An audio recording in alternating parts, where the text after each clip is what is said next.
कहानी के शुरुआत में यूकी सो के उठती है और इसके बाद वो अपने काम करने लगती है और काम करने में ना वो काफी ज्यादा बढ़िया हो गई थी और कपड़े तो वो कुछ ज्यादा ही बढ़िया धोने लगी थी और उसको इतना बढ़िया कपड़ा धोते हुए देखना हितोरी भी काफी ज्यादा खुश होता है और इसके बाद वो सभी काम कंप्लीट कर लेती है और इसके बाद वो मोचितारो के साथ खेलने भी लगती है और उसके साथ खेलने के बाद ना वो सब्जियां खरीदने जाती है मार्केट में और करी बनाने का ना जितना भी वेजिटेबल्स का यूज होता है ना शॉपकीपर उसको देता है और तभी ना यूकी के पास ना एक छोटी सी बच्ची आती है और वो बोलती है कि मैं आपको ना काफी टाइम से नोटिस कर रही थी, आप सच में काफी ज्यादा सुंदर हो और मुझे भी सुंदर बनना है आपकी तरह, तो उसके लिए मुझे क्या करना होगा और मुझे ना आपकी तरह कपड़े खरीदने हैं, तो ये कपड़े कहाँ मिलेंगे मुझे। और ये सुन के ना यूकी काफी ज्यादा हैरान होती है और तभी वो बच्ची बोलती है कि नॉर्मली ये कपड़े बिल्कुल भी नहीं देखने को मिलते। और इसके बाद हितोरी ना तभी एक शॉप से बाहर निकल रहा था और यूकी ना उसको देख के उसके पास जाती है, मतलब कि हितोरी उसके पास जाता है और तभी यूकी उसको बोलने लगती है कि क्या मेड के कपड़े कैजुअल पहनना ये आम बात नहीं होती। और इसके अगले सीन में हमें हितोरी और यूकी दिखाए जाते हैं जो कि संडे वाले दिन ना शॉपिंग करने के लिए जा रहे होते हैं, मतलब कि यूकी के लिए नए कपड़े लेने के लिए जा रहे होते हैं और वहाँ पे ना रिको भी जा रही होती है उनके साथ। और तभी हितोरी बोलता है कि आखिरकार तुम यहाँ पे किस लिए आई हो, और रिको बोलती है कि मैंने तुम्हारा मैसेज पढ़ा और मैसेज पढ़ने के बाद मैं कैसे ना आती। और तभी हितोरी बोलता है कि मैं तुम्हारी बात नहीं कर रहा, मैं ग्रेस तुम्हारी बात कर रहा हूँ कि आखिरकार तुम यहाँ पे क्यों आई हो। और ग्रेस बोलती है कि जैसे मुझे पता लगा कि तुम शॉपिंग पे जा रहे हो तो मैं कैसे अपने आप को रोक सकती थी। और हितोरी बोलता है कि तुम ना जो भी सुनने वाले डिवाइसेस हमारे घर में लगा रखी हो ना उसको हटा दो। और यूकी बोलते है कि मुझे तो लगा था कि मैंने वो सारे डिवाइस को तोड़ दिए हैं। और तभी ग्रेस बोलते हैं कि नहीं, अभी लिविंग रूम का एक डिवाइस बाकी है, उसकी मदद से मैं तुम्हारी सारी बातें सुन लेती हूँ। और ग्रेस बोलते हैं कि वैसे भी तुम लड़कियों के कपड़े चुनने में ना काफी ज्यादा बेकार हो गए। और तभी ना रिको ग्रेस से पूछते हैं कि क्या तुम भी एक असैसन हो, और वहाँ पे ग्रेस बोलते हैं कि हाँ तुमने सही बोला, मैं भी एक असैसन हूँ। और वो ना उस टाइम पे ना रिको के गले भी लग रही थी और रिको बोलते हैं कि सच बताओ तो तुम्हारी स्मेल ना काफी ज्यादा अच्छी लग रही है। और ग्रेस बोलते हैं कि तुम भी ना अपने भाई की तरह सच में काफी ज्यादा क्यूट हो। और इसके बाद ना वो दोनों ऐसे लगे हुए होते हैं और हितोरी जो होता है ना वो यूकी को लेकर चुपचाप निकल रहा होता है। और तभी रिको बोलते हैं कि मुझे ना एक काफी बढ़िया शॉप पता है जहाँ पे काफी अच्छे कपड़े मिलेंगे। और इसके बाद यूकी और हितोरी ना दोनों ही उसके साथ जाने लगते हैं। और इसके अगले सीन में ना हमें यूकी दिखाई जाते हैं जो कि ना एक आउटफिट ट्राई की होती है और वो आउटफिट ना सभी लोगों को काफी ज्यादा पसंद आता है। और हितोरी बोलता भी है कि तुम इस आउटफिट में ना सच में काफी ज्यादा सुंदर लग रही हो। लेकिन तभी यूकी बोलते हैं कि मुझे ना कोई ऐसे कपड़े चाहिए जिसमें मैं एकदम नॉर्मल दिखूं। और रिको जो होती है ना वो उसकी काफी सारी पिक्चर्स क्लिक कर रही होती है और बोलती है कि तुम इस कपड़े में ना सच में काफी ज्यादा क्यूट और प्यारी लग रही हो। और तभी हितोरी भी उसको रोकता है और बोलता है कि उसने सही बोला, हम उसके लिए ना एकदम नॉर्मल कपड़े खरीदेंगे जो कि वो कैजुअल भी पहन सके। और इसके बाद तभी ग्रेस बोलते हैं कि तुम्हें नहीं पता कि आखिरकार एडल्ट किस तरीके के कपड़े पहनते हैं। और वो ना एक दूसरे काउंटर पे लेके जाती है और इस काउंटर के कपड़े देख के आपको पता चल गए होंगे कि कैसे कपड़े हैं। और एक ना यूकी ट्राई भी करती है और सच बता तो ये काफी ज्यादा कूल लग रहा था यार मुझे आउटफिट। लेकिन हितोशी बोलता है कि अगर तुम ये कपड़े पहन के बाहर जाओगे ना तो इसमें काफी ज्यादा प्रॉब्लम हो सकती है। और यूकी बोलते है कि इसमें तो चाकू छिपाने की भी जगह नहीं है। और तभी हितोरी बोलता है कि क्या चाकू रखना इतना ज्यादा इंपॉर्टेंट है। और यूकी बोलते है कि ऐसी बात नहीं है, बस चाकू को मैं अपने पास रखती हूँ ना तो मुझे काफी ज्यादा अच्छा लगता है। और इसके बाद तभी हितोरी बोलता है कि तुम ना इस तरीके से चाकू अपने पास प्लीज मत रखा करो। और वो बाकी के दोनों को भी बोलता है कि तुम दोनों यहाँ पे शॉपिंग करवाने के लिए आए हो ना या फिर टाइम पास करने के लिए आए हो। और इसके बाद ना यूकी काफी सारे आउटफिट्स को वहाँ पे ट्राई करती है और सच बताओ तो हर एक आउटफिट ना उसपे काफी ज्यादा बढ़िया लग रहा था। मतलब क्या ये कैरेक्टर जो है ना भाई वो मुझे काफी ज्यादा पसंद आया। और यही सोच ना बाकी लोगों की भी होती है, वो भी बोलते हैं कि तुम सच में हर एक आउटफिट में काफी ज्यादा सुंदर लग रही हो। और तभी हितोरी बोलता है कि आखिरकार तुमने उसको स्विम सूट क्यों पहनाया। और तभी बाकी लोग पूछने लगता है कि आखिरकार तुम्हें कैसा आउटफिट चाहिए हितोरी, मतलब कि किस तरीके के आउटफिट उस पर अच्छे लगेंगे। और हितोरी बोलता है कि उस पर व्हाइट सन सूट वाले आउटफिट काफी ज्यादा अच्छे लगेंगे, मतलब कि यूकी के ऊपर। और ग्रेस भी बोलते हैं कि हाँ तुमने सही बोला। और इसके बाद यूकी ने जितने भी आउटफिट अभी तक ट्राई किए थे ना वो सारे आउटफिट हितोरी ने खरीद लिए थे, क्योंकि उसको समझ में ही नहीं आता कि आखिरकार किसको खरीदना चाहिए किसको नहीं, क्योंकि यूकी ना सारे आउटफिट में काफी ज्यादा सुंदर लग रही थी। और इसके बाद तभी ना रिको को वहाँ पे हेलोवीन कॉस्ट्यूम वाला ना काउंटर दिखाई देता है और वो बोलते हैं कि अच्छा ठीक है तो इस बार ना अभी से ही मैं अपने भाई के लिए कॉस्ट्यूम ढूंढ लेती हूँ। और इसके बाद ना वो सभी वहाँ पे आउटफिट ट्राई करने लगती है, जैसे कि रिको जो होती है वो ड्रैकुला वाले कपड़े पहनती है, यूकी जो होती है वो विच वाले कपड़े पहनती है और ग्रेस जो होती है वो एक पुलिस वाले कपड़े पहनती है। और रिको ना बोलते हैं कि सच में तुम इस आउटफिट में ना काफी ज्यादा सुंदर लग रही हो। और दोनों काफी ज्यादा मजे करने लगते हैं और यूकी ये बात हितोरी को भी बताती है कि वो दोनों साथ में सच में काफी ज्यादा क्यूट लग रहे हैं। और हितोरी बताता है कि यूकी को ना हेलोवीन हमेशा से ही काफी ज्यादा पसंद है। और इसके बाद ना उसको ना उसके फेवरेट मूवी का ना पोस्टर दिखाई देता है और तभी ग्रेस उसके पास आती है और वो बोलती है कि क्यों ना हम सभी साथ में मिलकर चले उस मूवी को देखने के लिए। और रिको भी बोलने लगते हैं कि हाँ मुझे भी ये मूवी देखनी है। और तभी यूकी बताती है कि इस मूवी को देखने के लिए हम थिएटर जाने वाले हैं ना। और तभी हितोरी बोलता है कि क्या तुम्हें घर पे मूवी देखना अच्छा नहीं लगता। और तभी यूकी बोलते कि ऐसी बात नहीं है, मैं थिएटर में काफी ज्यादा जाया करती थी बट केवल अपने टारगेट्स को खत्म करने के लिए, और इसी कारण ना मैंने आज तक कभी भी थिएटर में कोई मूवी नहीं देखा। और इसके अगले सीन में ना वो सभी हमें थिएटर में दिखाए जाते हैं जो कि मूवी देख रहे होते हैं, और मूवी के अंदर ना काफी सारे ज़ॉम्बीज होते हैं, और उन ज़ॉम्बीज को देख के ना वहाँ पे यूकी काफी ज्यादा डरने लगती है। और मूवी खत्म होने के बाद यूकी बोलने लगती है कि ज़ॉम्बी सच में काफी ज्यादा खतरनाक होते हैं, और रिको बोलते हैं कि वो उतने ज्यादा खतरनाक भी नहीं होते, हम उसको काफी आसानी से हरा सकते हैं। और यूकी बोलते हैं कि बट मैं सबसे पहले तो डेड बॉडी को सहन ही नहीं कर सकती, उसमें काफी गंदी स्मेल आती है, और मेन बात तो ये है कि ज़ॉम्बीज तो पहले से ही मरे हुए होते हैं, मैं उनको दोबारा कैसे मार सकती हूँ। और ग्रिस भी बोलते हैं कि तुम एक असैसिन हो और उसके बाद तुम एक ज़ॉम्बी से डर रही हो। और इसके बाद वो सभी वहाँ पे काफी मजाक मस्ती करते हैं, और इसके बाद वो सभी घर जा रहे होते हैं जहाँ पे ना वहाँ पे रिको ना कुछ खाने के लिए खरीदती है, और हितोरी बोलता है कि अगर तुम ये खा लोगे ना तो तुम घर पे खाना नहीं खा पाओगी। और रिको बोलते हैं कि आप मेरी फिक्र मत करो, मैं घर पे खाना खा लूंगी, मेरे पेट में जगह बचेगा इसके बाद भी। और वो जब खाती है ना तो वो उसको काफी ज्यादा अच्छा लगता है, और इसके बाद ना वो यूकी को भी खाने के लिए बोलती है, और यूकी ट्राई करती है ना तो उसको भी वो सच में काफी ज्यादा अच्छा लगता है। और इसके बाद ग्रिस जो ब्रेड खा रही होती है ना वो हितोरी को ऑफर करती है, बट वो ना मना कर देता है उसे खाने से। और तभी हमें एक लड़की दिखाई जाती है जो कि ना उनको घूर रही होती है, और तभी उसका बड़ा भाई उसके पास आता है और बोलता है कि तुम इस तरीके से अपना टाइम वेस्ट नहीं कर सकती, और तुम अपने ब्लड लाइन के ऊपर बिल्कुल भी नहीं गई हो, मतलब कि हमारे ब्लड लाइन के ऊपर, और तुम्हें हर वक्त पे ना अपने आसपास की चीजों पे ना नजर रखना चाहिए। और इसके बाद ना नाका अपने भाई से माफी मांगने लगती है, और इसके बाद तभी उसका भाई बोलता है कि आज तुम्हें ना निचले बॉडी पार्ट का प्रैक्टिस करना होगा। और इस बात पे भी ना नाका वहाँ पे एग्री कर जाती है, और इसका भाई वहाँ से चला जाता है ना तो फिर से वो उनको घूरने लगती है। और कुछ समय बाद ग्रीस ना अपने घर के लिए निकल जाती है, और हितोरी ना रिको को लेके घर जा रहा होता है, उसको घर छोड़ने के लिए जाता है, और यूकी ना अकेले ही घर जा रही होती है, क्योंकि जब तक हितोरी घर पे आता ना तब तक वो डिनर की तैयारी कर लेती। और घर जाते टाइम ना यूकी ना अपने पुराने आउटफिट के बारे में सोच रही होती है, और घर पहुंचते ही ना मोचितारो उसके पास आने लगता है और आके उसके साथ खेलने लगता है, क्योंकि पूरे दिन उसके साथ खेलने के लिए कोई भी नहीं था, इस कारण ना उसने घर के कपड़ों को भी काफी ज्यादा गंदा कर दिया था। और मोचितारो ना यूकी को काफी ज्यादा परेशान भी करता है। और इसके बाद ना हितोरी घर पे आ रहा होता है, और मौसम ना काफी ज्यादा खराब हो चुका था, काफी ज्यादा बिजली कड़क रही होती है, और बिजली को देखने के बाद ना यूकी वहाँ पे काफी ज्यादा घबरा जाती है, और वो ना मूवी के ज़ॉम्बी वाले सीन को याद करने लगती है। और मोचितारो तो अलग अभी तक कपड़े को खींच रहा होता है, और कपड़ा खींचते टाइम ना वो कपड़ा फट जाता है, और इसके बाद जो बर्तन खाना बन रहा था ना वो बर्तन ही सीधा मोचितारो के ऊपर गिर जाता है, और काफी तेज आवाज आता है, और यूकी को लगता है कि शायद ये उसी का काम होगा, लेकिन तभी उसको ना ज़ॉम्बी का याद आने लगता है, और वहाँ पे थोड़ा घबरा जाती है वो। और ना उसके सामने से कोई आ रहा होता है, और ये देख के ना यूकी अपने एकदम चाकू को लेके रेडी हो जाती है, और वो ना काफी वियर्ड सा कुछ चीज लग रहा था, मतलब कि होता तो मोचितारो है। और यूकी ना डर के मारे अपना चाकू का इस्तेमाल करती है ना तो वो कपड़े पूरे टुकड़े टुकड़े हो जाते हैं। और तभी हितोरी भी घर पे आ जाता है, और वो बोलता है कि तुमने जरूर इसको ज़ॉम्बी समझ लिया होगा या फिर कुछ डरावनी चीज समझ ली होगी, और तुमने इस पूरे कपड़े को खराब कर दिया। और यूकी बोलते हैं कि आप बिल्कुल भी फिक्र मत करो, मैं इस कपड़े को ठीक कर दूंगी। और हितोरी बोलता है कि अब इसको ठीक नहीं किया जा सकता, लेकिन यूकी बोलते हैं कि मैं इसको कर दूंगी पक्का। और ये सारी बातें सुनकर ना मोचितारो को भी ना काफी ज्यादा अच्छा लगता है। और तभी हितोरी बोलता है कि तुमने फिर से मेड वाले आउटफिट पहने हैं, और क्या जो हमने आउटफिट तुम्हें दिलवाया था वो बिल्कुल भी पसंद नहीं आया तुम्हें। और यूकी बताते हैं कि ऐसी बात नहीं है, जो भी कपड़े आप सभी ने डिसाइड किए थे वो सभी मेरे दिल के काफी ज्यादा क्लोज है, बट ये जो मेड वाला कॉस्ट्यूम है ना ये मेरे मास्टर ने मुझे दिया था, और मेरे मास्टर के मरने के बाद ना इकलौती यही एक चीज है जो कि मुझे उनसे जोड़े रखती है। और उसके मास्टर उसको बताते भी है कि अगर तुमने डिसाइड कर लिया कि अगर तुम्हें किसी और को फ्यूचर में ना मारना हो ना तो मैं उसके लिए भी एकदम एग्री कर जाऊंगा। और यूकी बताते हैं कि उस टाइम पे जो मेरे मास्टर ने मुझे बोला था ना वो बातें मुझे बिल्कुल भी समझ में नहीं आया, और मैं आखिरी दम तक एक असैसिन के रूप में उनकी सेवा करती रही, बट अब इस मेड कॉस्ट्यूम ने ना मुझे एक दूसरी लाइफ दी है। भले ये मेड कॉस्ट्यूम काफी ज्यादा वियर्ड हो और ज्यादा लोग ना इसको पहनते हो, लेकिन ये मेरे दिल के काफी ज्यादा क्लोज है। क्या इस तरीके की सोच रखना गलत है जो कि मैंने अभी आपको बताया है? और हितोरी बोलता है कि नहीं, ये सब सोचना बिल्कुल भी गलत नहीं है। और तभी यूकी बोलते हैं कि जो मैं ज़ॉम्बी से डरती हूँ जो कि ग्रीस ने मुझे बोला था, क्या वो भी अजीब है? और हितोरी बोलता है कि नहीं, वो भी बिल्कुल भी अजीब नहीं है, तुम्हें जो भी कुछ पसंद है, जो भी कुछ पहनने का मन करे वो तुम पहन सकती हो, और ये बिल्कुल भी अजीब नहीं है। और तुम जिस चीज से डरती हो उस चीज के बारे में सोचना भी बिल्कुल भी अजीब नहीं है। और ये ना एकदम नॉर्मल बात होती है कि हमें कुछ चीजें पसंद होती है और कुछ चीजें पसंद नहीं होती, और इसीलिए ना तुम्हें दूसरों की बातों पे ना ज्यादा ध्यान नहीं देना चाहिए, और तुम्हारा जो दिल कहता है ना तुम्हें वही काम करना चाहिए। और ये सारी बातें सुनकर ना यूकी काफी ज्यादा हैरान होती है और काफी ज्यादा इम्प्रेस भी होती है। और इसके बाद हितोरी जो होता है ना वो मोचितारो के साथ खेलने लगता है, और तभी यूकी बोलते है कि क्या मैं डिनर बनाने से पहले मोचितारो के तौलिए को ठीक करने की कोशिश कर लूं? और हितोरी बोलता है कि अगर तुम्हें ट्राई करना है तो तुम कर सकते हो, बट मुझे फील नहीं हो रहा कि तुम ये कर पाओगी। और तभी यूकी बोलते है कि मैं ना मोचितारो के फीलिंग्स को ना काफी अच्छे से समझ पा रही हूँ, और ये जो छोटी सी घंटी है ना ये मुझे मेरी छोटी बहन से जोड़े रखता है। और ये सुन के ना हितोरी काफी ज्यादा हैरान होता है और बोलता है कि क्या तुम्हारी छोटी बहन भी है। हितोरी जो होता है वो ग्रेस से पूछ रही होती है यूकी की बहन के बारे में, बट ग्रेस जो होती है वो सीधा मना कर देती है कि मुझे इसके बारे में कुछ नहीं पता। और हितोरी बोलता है कि मैं तुम्हें रामन खिलाने के लिए लाया हूँ, लेकिन उसके बाद भी तुम मुझे कुछ नहीं बता रही। और ग्रेस बताती है कि अगर तुम्हें मुझसे इन्फॉर्मेशन निकलवानी है तो इतना तो करना ही पड़ेगा, और तुम्हारे पास बेल के अलावा और कोई ज्यादा इन्फॉर्मेशन नहीं है, और तुम्हें अगर मुझसे इन्फॉर्मेशन लेना है तो तुम्हें मुझे रामन ज्यादा खिलाना होगा। और इस बात पे ना हितोरी काफी गुस्सा होता है और बोलता है कि तुम तो बड़ी बेकार टीचर हो, कौन सा टीचर है जो कि घूस लेता है अपने स्टूडेंट से। और ग्रेस बोलते है कि तुम मुझे ज्यादा डिस्टर्ब मत करो, क्योंकि रामन खाते टाइम मुझे कोई भी डिस्टर्ब करता है तो अच्छा नहीं लगता। और इसके बाद ना वो रामन काफी स्पीड में खाती है और बोलती है कि मुझे जापान का खाना काफी अच्छा लगता है, इसलिए मैं जापान में अभी तक रुकी हुई हूँ। और इसके बारे में यूकी से भी पूछती है, और तभी वो देखती है कि यूकी ना रामन के अंदर सॉस मिला के खाती है। और ये देखने के बाद ना वो काफी ज्यादा हैरान होती है और वो बोलने लगती है कि आखिरकार रामन को ऐसे कौन खाता है, और तुम उससे माफी मांगो और खुश होना तो सबसे पहले बंद करो। और यूकी के दिमाग में तो ये चल रहा था कि मेरा सॉस अब खत्म होने वाला है, और इसके बाद ना वो सॉस खरीदने के लिए जाती है, बट तभी उसे पता लगता है कि सॉस तो ऑलरेडी खत्म हो चुका है। और ये सुनने के बाद ना यूकी काफी ज्यादा डिप्रेशन में चली जाती है, और तभी उसको पता लगता है कि अब वो ना अगले वीक तक सॉस नहीं ले पाएगी। शॉपकीपर बोलती है कि अभी मैं सॉस नहीं बना सकती, और ये सुनने के बाद तो वो और भी ज्यादा निराश हो जाती है। और यूकी बोलती है कि कोई बात नहीं, आपको ज्यादा परेशान होने की जरूरत नहीं है, लेकिन उसके शकल से तो बिल्कुल भी नहीं लग रहा था कि वो बिल्कुल भी सेटिस्फाई है। और घर जाते टाइम हितोरी बोलता है कि मुझे लगता है कि इतना सॉस तुम्हारे लिए काफी नहीं होगा। और उसका ध्यान भटकाने के लिए हितोरी बोलता है कि अगर तुम अपनी छोटी बहन से मिल पाओगी तो उससे तुम क्या बात करोगी। और यूकी बोलते है कि मुझे उसके बारे में कुछ भी याद नहीं है, मुझे तो उसका फेस भी याद नहीं है, और बस मुझे मेरी मदर फादर का थोड़ा सा चेहरा याद है, और साथ इस बेल के बारे में भी पता है जो कि मेरी मदर ने हम दोनों सिस्टर को दिया था। और मुझे लगा था कि अगर मैं ये पहन के रखूंगी तो मेरी छोटी बहन मुझे ढूंढ लेगी, बट पिछले 10 साल से तो ऐसा बिल्कुल भी कुछ नहीं हुआ। और मुझे तो ऐसा लगता है कि मेरी छोटी बहन मुझसे काफी ज्यादा नाराज है, बट कोई बात नहीं, क्योंकि अगर मैं उससे नहीं मिली, बट मुझे इस बात का खुशी है कि वो एकदम सेफ हो गया। बट उसके बैग में रखा हुआ सॉस ना नीचे गिर जाता है और पूरा बह जाता है, और इस बात पे आप तो सोच ही सकते हो यूकी कितना ज्यादा डिप्रेशन में आ जाती है। और रात के टाइम पे ना यूकी के सपने में ना वही सॉस आता है, और वो बोलता है कि मुझे तो लगा ही नहीं था कि तुम मेरे साथ ऐसा कुछ करने वाली हो, और अब मैं तुम्हारे पास बिल्कुल भी नहीं आने वाला। और डर के मारे ना तभी यूकी की आंख खुल जाती है, और तभी हितोरी वहाँ पे आता है और बोलता है कि तुम अभी तक जगी नहीं हो क्या, और जल्दी से जग जाओ, लंच का टाइम हो गया। और यूकी बोलते है कि अब जीने का कुछ भी फायदा नहीं है, क्योंकि कात्सुदा सॉस जो है वो मुझसे नफरत करता है। और हितोरी को कुछ समझ में नहीं आता और बोलता है कि तुम बोलना क्या चाह रही हो। और इसके बाद ना यूकी अपने सपने के बारे में बताने लगती है। हितोरी बोलता है कि तुम फिक्र मत करो, तुम अगले वीक जितना सॉस खरीदना है खरीद सकती हो। और यूकी बोलते है कि एक यही सपना नहीं है जो कि मुझे परेशान करता है। और हितोरी बोलता है कि क्या तुम्हें और भी सपने आते हैं। और इसके अगले रात में ना हमें यूकी दिखाई जाती है, जो कि रात में ना काफी ज्यादा डर रही होती है सपना देख के। और इसके बाद वो लगातार काफी दिनों तक सो नहीं पाती, और इसके बाद वो हितोरी के रूम में जाती है और बोलती है कि क्या मैं तुम्हारे पास सो सकती हूँ, क्योंकि मुझे सोने से काफी ज्यादा डर लगता है। और हितोरी बोलता है कि मैं अभी तो फिलहाल नहीं सो सकता क्योंकि मेरा एग्जाम है, बट हम दोनों बैठ के बातचीत कर सकते हैं। और यूकी इसके लिए मान जाती है। और इसके बाद यूकी बताती है कि आप सच में काफी ज्यादा अच्छे हो, और क्या आप किसी को नफरत करते हो। और हितोरी बोलता है कि एक पर्सन है जिसके लिए मेरी ये फीलिंग है, बट मुझे नहीं पता कि मैं उसको नफरत करता हूँ या फिर कुछ और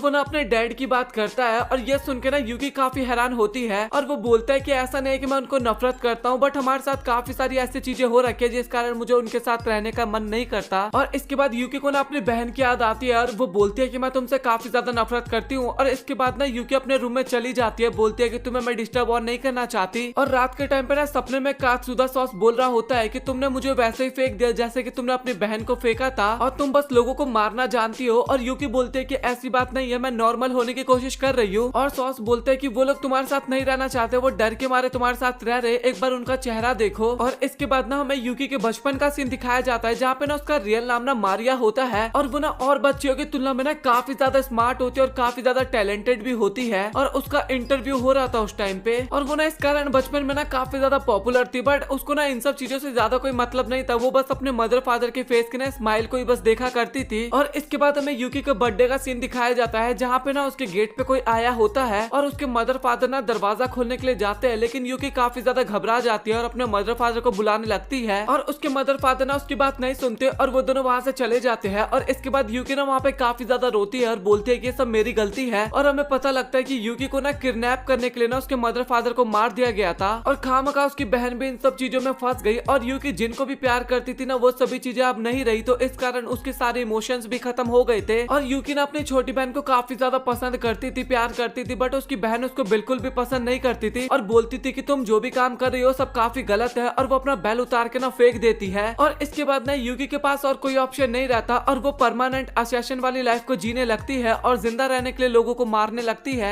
और इस कारण वो ना काफी खतरनाक असैसिन बन गई और ये सारी बातें ना उसके मास्टर उसको बता रहे होते हैं। और तभी ना यूकी की आंख खुल जाती है क्योंकि हितोरी ना उसको जगा देता है और हितोरी बोलता है कि तुम ठीक तो हो ना, मुझे लगा कि तुम काफी ज्यादा परेशान होगे इसलिए मैं तुम्हें देखने के लिए आ गया। और यूकी जो होती है ना वो तभी हितोरी को हक कर लेती है और वो ना उसको भी अपने बिस्तर पे सुला देती है। और हितोरी ना वहाँ पे काफी ज्यादा डर रहा होता है, लेकिन यूकी बोलते है कि मुझे पता है कि तुम्हें काफी ज्यादा अजीब लग रहा होगा बट मुझे थोड़ी देर के लिए ऐसे ही रहने दो। और तभी हितोरी बोलता है कि क्या तुम्हें कोई और सपना आया था? और यूकी बोलते है कि हाँ तुमने सही बोला, ये मेरे पास्ट का सपना था जो कि मुझे पूरी तरीके से याद नहीं आ रहा। और इसके बाद हितोरी जो होता है वो उसके पीठ को थपथपाता है और बोलता है शांत हो जाओ, उसको शांत करवाता है मतलब की। और इसके बाद स्कूल में ना ताइगा जो होता है ना वो फेस्टिवल के बारे में बताने लगता है कि यहाँ पे स्पोर्ट्स, कल्चर और म्यूजिक सभी चीजें होती है और इस फेस्टिवल में ना कई सारे लोग कम्पीट करते हैं और जो भी जीतते हैं ना उनको प्राइज भी मिलता है। और उसी प्राइज मनी में ना एक काफी स्पेशल कात्सुदा सॉस भी होता है। और ये सुनने के बाद तो भाई यूकी एकदम खत्म हो जाती है वहाँ पे। और तभी कोबाची बोलता है कि बट सेकंड ईयर के स्टूडेंट के लिए ना जीतना है काफी ज्यादा हार्ड है, ये तो प्रेसिडेंट के क्लास के बच्चे जीतते हैं। और ताइगा बोलता है कि हमें ना अपना स्कोर को काफी अच्छा रखना होगा, इसीलिए हम आगे बढ़ पाएंगे। और यूकी को ना ये बिल्कुल भी समझ में नहीं आता। और तभी हितोरी बोलता है कि तुम्हारे एग्जाम के स्कोर भी इस पे काफी ज्यादा डिपेंड करते हैं और वैसे तुम्हारे स्कोर क्या है। और उसके 42 नंबर आए थे और वो ना काफी खुश होते हुए बताती है और वो बताता है कि क्लास का एवरेज स्कोर ना इसमें काफी ज्यादा इंपॉर्टेंट रोल निभाता है और अगर तुम्हारे नंबर ना 37 से कम आए होते ना तो तुम इस कंपटीशन में पार्टिसिपेट नहीं ले पाती। और ये सुन के ना यूकी काफी हैरान होती है और वो बोलती है कि मैं तो काफी कम स्कोर लाई हूँ और आखिरकार मुझे अब क्या करना होगा। और हितोरी बोलता है कि तुम इतनी फिक्र मत करो, तुम अब इतना भी ज्यादा पीछे नहीं हो, तुम आराम से क्वालिफाई कर सकती हो। और इटा जो होती है ना वो सारी बातें सुन रही होती है और तभी यूकी को ना काफी ज्यादा ब्रेड मिलता है ना, उसके बाद वो काफी ज्यादा खुश हो जाती है। और ग्रेस बोलती है कि इसका सप्लाई ना काफी कम हो गया है तो तुम्हें मुझे थैंक यू बोलना चाहिए। और यूकी ना उसको थैंक यू भी बोलती है और ये सुनकर ना ग्रेस काफी हैरान होती है और बोलती है कि क्या मैं इसके लिए बिल्कुल भी इम्पोर्टेंट नहीं हूँ क्या, इसने मुझे इतनी आसानी से थैंक यू बोल दिया। और इसके बाद वो बोलते हैं कि तुम यहाँ से चले जाओ क्योंकि मुझे काफी ज्यादा काम है और मुझे ये एग्जाम शीट भी चेक करना है। और तभी यूकी हितोरी से पूछती है कि आखिरकार हमारी क्लास क्वालिफाई कर जाए इसके लिए हमें कितना स्कोर चाहिए होगा। और तभी हितोरी बोलते हैं कि क्या तुम सच में सीरियस हो, तुम्हें पार्टिसिपेट करना है क्या, और देखा जाए तो तुम्हें टैलेंट तो है वो कंपटीशन जीतने का। और ये सारी बातें ना ग्रेस सुन रही होती है और वो बोलते हैं कि क्या तुम भी कात्सुदा फेस्टिवल में पार्टिसिपेट करने वाली हो, बट तुमने जो एग्जाम है उसमें तो अपना नाम लिखा ही नहीं था। और ये सुनने के बाद तो यूकी एकदम हैरान हो जाती है, मतलब कि बिजली के झटके उसके ऊपर गिरने लगते हैं और वो बताने लगते हैं ग्रेस मतलब कि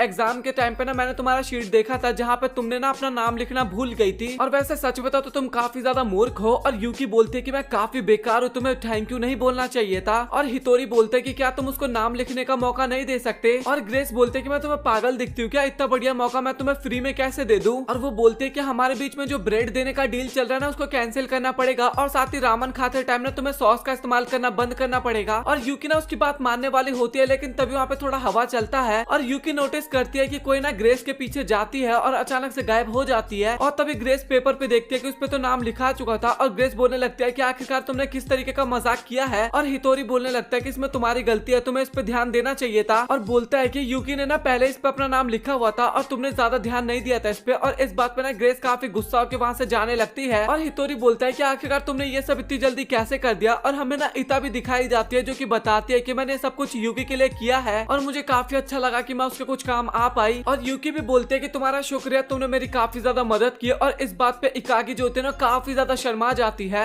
और तभी हितोरी बोलता है कि तुम तो इकागी हो ना। और वो ना अपना इंट्रोडक्शन देती है और बोलते है कि मुझे पता है कि हम कल्चरल फेस्टिवल कैसे जीत सकते हैं। और ये सुनने के बाद ना वो दोनों ही वहाँ पे काफी ज्यादा हैरान होते हैं। आगे जो होती है वो दो रोबोट के साथ प्रैक्टिस कर रही होती है और वो दोनों रोबोट हिकागी के ऊपर काफी ज्यादा भारी पड़ रहे थे और उसके ऊपर अटैक करने वाले थे, लेकिन तभी उसका भाई आके उसको वहाँ पे बचा लेता है। और वो बोलने लगता है कि आखिरकार तुम किस तरीके की प्रैक्टिस कर रहे हो, आखिरकार तुम्हारा नाम क्या है और तुम्हारे बड़े भाई का नाम क्या है। और इसके बाद वो बताने लगता है कि हमारा परिवार 300 साल से मार्शल आर्ट के उत्तराधिकारी है, हमारे सिबलिंग्स जो है वो भी इसकी प्रैक्टिस करते हैं और वो काफी ज्यादा पावरफुल होते जा रहे हैं। और इसके बाद हिकागी जो होती है वो अपने भाई से माफी मांगती है और बोलती है कि मैं और भी ज्यादा मेहनत करूंगी। और इसके बाद वो वहाँ से चला जाता है और हिकारी जो होती है ना वो काफी ज्यादा घबरा जाती है और उसका भाई काफी ज्यादा गुस्सा हो रहा था और सोच रहा था कि बस वो बच गई, अगर उसके चेहरे पे अटैक लग जाता तो खराब हो सकता था। और वैसे सच में वो काफी ज्यादा खतरनाक होने की एक्टिंग करता है, लेकिन पीठ पीछे वो उसकी काफी ज्यादा इज्जत भी करता है अपनी बहन की मतलब के। और आज उनके स्कूल में फेस्टिवल होने वाला था और साथ ही वहाँ पे काफी ज्यादा भीड़ होते, काफी सारे लोग वहाँ पे एंजॉय करने के लिए आते हैं और काफी सारे शॉपकीपर शॉपकीपर भी होते हैं और फेस्टिवल का जो मेन गेम होता है ना वो 2 बजे स्टार्ट होने वाला था। और इसके बाद तात्सु और दो लड़की ना आपस में बात कर रहे होते हैं कि इस बार के खेल में ना तात्सु अकेला एक कॉप बनने वाला है और बाकी सभी चोर होने वाले हैं। और इसके बाद वो लोग बात करते हैं कि इस बार काफी ज्यादा कठिनाइयां होने वाली है, मतलब कि ना वो कुल मिला के यूकी की बात कर रहे थे। वैसे तो वो हितोरी की चचेरी बहन है बट उसकी काफी सारी चीजें ना एकदम सीक्रेट है, वो लोग इस टाइप की बातें कर रहे थे वहाँ पे। और उन लोगों को लगता है कि शायद ये ना उनके क्लैन के ना दुश्मनों में से एक हो सकती है, मतलब कि यूकी। बट वो बोलता है कि तुम फिक्र मत करो, मैं उसको आसानी से संभाल लूंगा। और इसके बाद हितोरी और हिकागु ना दोनों आपस में बात कर रहे होते हैं कि तात्सु इस बार का कॉप बनने वाला है और वो गेम सच में काफी ज्यादा हार्ड होने वाला है, बट मैं अपने भाई को इम्प्रेस करके रहूंगी। और वैसे गेम जीतना तो काफी ज्यादा मुश्किल होगा बट मैं उसको दिखा के रहूंगी कि मैं भी कुछ कर सकती हूँ। और जैसे वो यूकी की तरफ देखती है ना तो कुछ भी नहीं बोल पाती और हितोरी को भी समझ में आ जाता है कि ना यूकी के सामने काफी ज्यादा शर्माने लगती है। और इसके बाद हिकागी फिर से बताती है कि हर क्लास से ना 3 पार्टिसिपेट होने वाले हैं। और तभी वहाँ पे कुरुकावा कात्सुदा सॉस का आउटफिट पहन के आता है और वो देख के ना सभी लोग काफी हैरान होते हैं। और तभी हितोरी हिकागी को बोलता है कि तुम जिम क्लास में क्यों नहीं आती, और हिकागी बोलती है कि मैं काफी ज्यादा फास्ट हूँ इस कारण मैं वहाँ पे नहीं आती। और इसका मतलब ये नहीं कि मैं अपने भाई से भी ज्यादा फास्ट हूँ। और इसके बाद तभी यूकी बोलते हैं कि तुम्हें ना ज्यादा परेशान होने की जरूरत नहीं है और मैं अपना बेस्ट दूंगी और चलो हम सभी मिलकर स्टूडेंट काउंसिल प्रेसिडेंट को हराते हैं। और ये सुन के ना हिकागी फिर से काफी ज्यादा इंप्रेस हो जाती है और बोलती है कि हाँ तुमने सही बोला, हमें मिलकर हराना होगा उसे। इसके बाद ना हमें एक गाड़ी भी दिखाई जाती है और ये शायद मीडिया की गाड़ी होती है। और इसके बाद सभी लोग आपस में खाना खा रहे होते हैं और हितोरी को लगता है कि यहाँ पे शायद मीडिया भी आने वाली है और यूकी को शायद कोई प्रॉब्लम ना हो और वो उसके बारे में यूकी से भी पूछता है। और तभी वहाँ पे रिको भी आ जाती है और वो बोलते है कि मैंने आप दोनों को हर जगह ढूंढा बट आप कहीं पे भी नहीं मिले। और इसके बाद सभी लोग वहाँ पे थोड़ा मजाक मस्ती करने लगते हैं, मतलब कि रिको और उसके दोस्त सब मिलके। और तभी हिकागी बोलते हैं कि ये सब काफी ज्यादा क्लोज लग रहे हैं और यूकी क्या तुम्हारे कोई फ्रेंड है, और यूकी बोलते हैं कि क्या मेरे फ्रेंड। और तभी हिकागी बोलते हैं कि नहीं नहीं मेरा कुछ वो मतलब नहीं था कि मैं तुम्हें अकेला फील करवाना चाहती हूँ या फिर कुछ, क्योंकि मेरे कोई भी फ्रेंड नहीं है ना, और क्या तुम मेरी फ्रेंड बनना चाहती हो। काफी शर्माते हुए ये बोलती है और यूकी बोलती है कि हाँ क्यों नहीं, मैं तुम्हारी फ्रेंड बन सकती हूँ। और ये सुनने के बाद हिकागी वहाँ पे काफी ज्यादा खुश हो जाती है। और तभी हितोरी बोलता है कि हम कल्चरल फेस्टिवल देखने जा रहे हैं, यूकी तुम भी हमारे साथ चलना चाहोगी, और यूकी बोलते है कि हाँ चलूंगी मैं। और इसके बाद हितोरी ना हिकागी से भी पूछता है लेकिन वो ना काफी ज्यादा शर्मा जाती है और वहाँ से भाग जाती है। और हितोरी सोचता है कि आखिरकार इस लड़की को हुआ क्या। और तभी यूकी ना हितोरी से पूछती है कि आखिरकार दोस्ती करना क्या होता है। और इसके बाद तभी हमें हिकागी दिखाई जाती है जो कि भाग रही होती है और काफी ज्यादा खुश होती है और बोलती है कि यूकी मेरी पहली फ्रेंड है। और वो सोचने लगते हैं कि मुझे भी किसी तरीके से ना ये कंपटीशन जीतना होगा और यूकी को दिखाना होगा कि मैं भी उसके लायक बन सकती हूँ। और इसके बाद जो उनका कंपटीशन होता है ना फाइनली स्टार्ट होने वाला होता है और वहाँ पे ऑडियंस भी काफी ज्यादा एक्साइटेड होती है। और इसके बाद अनाउंसर जो होती है ना वो रूल बताने लगती है कि एक कॉप होने वाले है और बाकी सब चोर होने वाले हैं। अगर कॉप ने सभी चोरों को पकड़ लिया तो कॉप जीत जाएगा, बट अगर एक भी चोर बच के भाग गया तो चोर जीत जाएंगे। और ग्रेस ना वहाँ की गेस्ट होती है जो कि बताती है कि जो कॉस्ट्यूम उन लोगों ने पहना था ना फेस्टिवल के टाइम पे वही कॉस्ट्यूम को इस कंपटीशन में भी वो लोग पहनने वाले हैं। ये एक नया रूल ऐड किया गया था ताकि उनके लिए थोड़ा और कठिन हो सके गेम। और उसके बाद हमें सभी के कॉस्ट्यूम भी दिखाए जाते हैं जहाँ पे कुछ लोग काफी ज्यादा बढ़िया लग रहे थे और कुछ लोग काफी ज्यादा क्यूट लग रहे थे। बट हिकागी को ना इसके बारे में पहले से ही पता था और उन लोगों ने ना इसकी तैयारी पहले से ही कर रखी थी। और हिकागी ना वहाँ पे माफी मांग रही होती है क्योंकि उसने थोड़ा रूल गलत बताया था, लेकिन यूकी बोलती है कि दोस्त कभी भी माफी नहीं मांगते। और ये सुनने के बाद हिकागी ना और भी ज्यादा खुश हो जाती है। और यूकी को ये वाली बात ना हितोरी ने बताया था और हितोरी ने ना जानबूझकर यूकी को भेड़िया वाला कॉस्ट्यूम पहनाया था ताकि उसको डर लग रहा था कि अगर टीवी पे किसी ने यूकी का चेहरा देख लिया तो ग्रेस की तरफ फिर से कोई हत्यारा वहाँ पे आ जाएगा। और यूकी भी वहाँ पे काफी ज्यादा खुश होती है और सोचती है कि मास्टर मेरा कितना ज्यादा ध्यान रखते हैं। 15 मिनट बाद उनकी गेम स्टार्ट होने वाली थी और तात्सु जो था ना वो अपनी बहन को देख के बोल रहा होता है कि सच में कितनी ज्यादा क्यूट लग रही है। बट जैसे उसकी बहन उसकी तरफ देखती है ना तो उसको इग्नोर मार देती है। और इस बात पे ना तात्सु काफी ज्यादा घबरा जाता है और सोचता है कि उसने मुझे इग्नोर क्यों मारा। और तभी वो नोटिस करता है कि वहाँ पे ना यूकी भी खड़ी है और उसको लगने लगता है कि यूकी ना मेरी बहन को मुझसे दूर कर रही है और काफी ज्यादा गुस्सा होने लगता है। इसके बाद वो वहाँ पे और रिको जो होती है ना वो तो यूकी को काफी ज्यादा सपोर्ट कर रही होती है। और तभी अनाउंसर बोलते हैं कि सभी चोर ना कहीं कहीं पे जाके छिप जाओ जहाँ जहाँ पे उनको जाना है। और वो जो दोनों लड़के होते हैं ना तात्सु के जो दोनों साथी होते हैं ना वो दोनों पहले सरेंडर कर देते हैं और बोलते हैं कि हम दोनों काउंसिल टीम के मेंबर हैं और हम अपने आप को जख्मी नहीं करना चाहते, इसलिए हम अभी से गेम को क्विट कर रहे हैं। और इसके बाद गेम स्टार्ट होता है और तात्सु जो होता है ना भाई वो इतना ज्यादा खतरनाक होता है ना कि कुछ सेकंड में ही काफी सारे लोगों को पकड़ लेता है और उठा उठा के फेंकने लगता है। और जो बाकी दोनों साथी थे ना जिन्होंने सरेंडर कर दिया था वो उन सभी को कैच करने लगता है ताकि किसी को चोट ना लगे। और लिटरली भाई कुछ ही सेकंड में ना उन्होंने ना सभी को पकड़ लिया था। और ये देखने के बाद ना वहाँ पे सभी लोग काफी ज्यादा हैरान होते हैं कि भाई ये गेम चल रहा है कि मजाक चल रहा है, इतनी जल्दी कैसे गेम खत्म हो सकता है। और अब केवल 3 ही प्लेयर बचे थे और वो 3 प्लेयर थे